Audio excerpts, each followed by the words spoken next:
A little while ago, they made the surprise announcement that Daredevil Season 3 was going to be dropping in October. A lot of us have been expecting it to come in December, so imagine our joy when we found out it was coming imminently, and now it's just a couple of weeks away.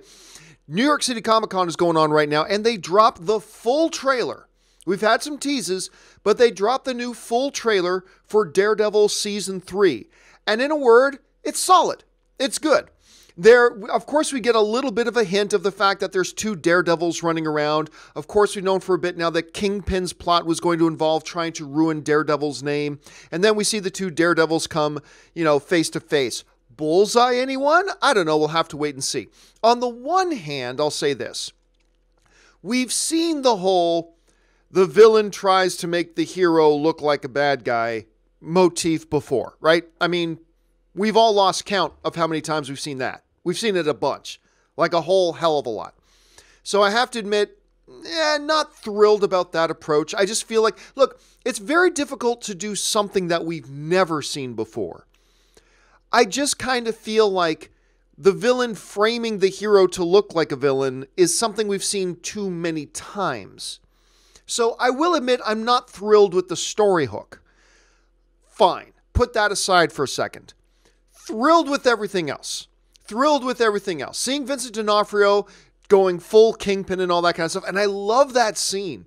There's that great bit of dialogue where you hear Kingpin saying to Daredevil, "There's only one way to stop me. I can't do Daredevil, or I can't do Kingpin. And you're not willing to do, and you're not going to do it." And then, you see Matt, "You sure about that?" I mean, it was a great scene. It looks wonderful. The whole thing about Matt really struggling with who he is. I mean, there's something about the hero struggling with who he is. Now, again, that's something we've seen a lot of, but I think it's important because it grounds the character and makes the character a little bit more relatable to us normal mortals, right? And there's something cool about that, and I enjoy it. It looks like the action is going to be just on par with the action we've seen in the other Daredevil seasons, which is always top-notch, so that's great. So again, overall, in a word, I think the trailer's solid. It's solid. The only drawback to me, once again, is the whole plot of the villain making the hero look like a villain. Okay, fine, whatever.